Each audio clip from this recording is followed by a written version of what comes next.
Que font les pervers de ce temps, dénués de science, achetant des plaisants discours, menant à l'égarement certains? Ils suppriment les mises en garde, prévenant l'interdit, ainsi leur prêche Satan. Si cela est interdit dans le livre, montrez-nous où se trouve cet interdit. Et si vous échouez à produire ce que nous vous demandons, alors vous êtes les auteurs de ces interdits, et ceux-ci deviennent caducs pour nous.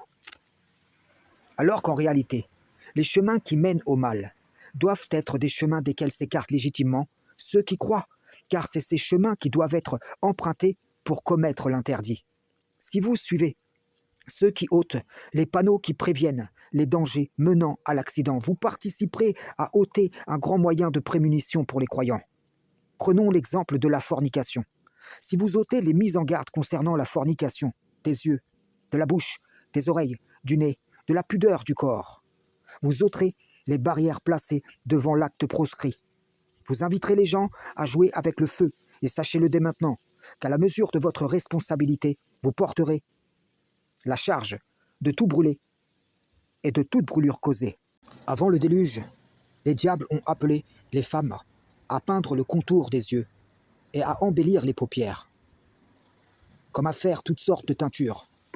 Comme Satan a annoncé, je les appellerai, et ils altéreront la création d'Allah. Cela, ce à quoi a appelé Satan le banni et ses suppôts, a été la cause de l'augmentation sans commune mesure de la fornication sur terre. Et toute chair a corrompu sa voix. Satan les a appelés, ils lui ont répondu, ils l'ont associé à Allah. Dites-moi quelle femme prendra en considération un rappel comme celui-ci de nos jours. Je vous le dis, seules celles qui aiment Allah et craignent véritablement celui qui les a créés.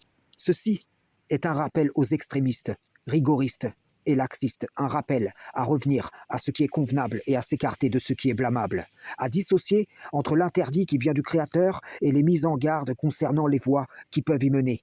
Rappelez-vous de l'interdiction de l'arbre pour nos parents. Celui-ci fut appuyé de la mention « Ne vous en approchez pas ». Comme le Coran prescrit de ne pas s'approcher du fruit de la fornication, réfléchissez. Celui qui ne commande que la turpitude et le blâmable aura tout loisir de vous arracher vos vêtements, de faire apparaître votre nudité, car les chemins qui mènent à l'arbre, sa proximité, sont comme les chemins qui mènent à la fornication. Sa proximité, frères et sœurs en islam, salam, shalom.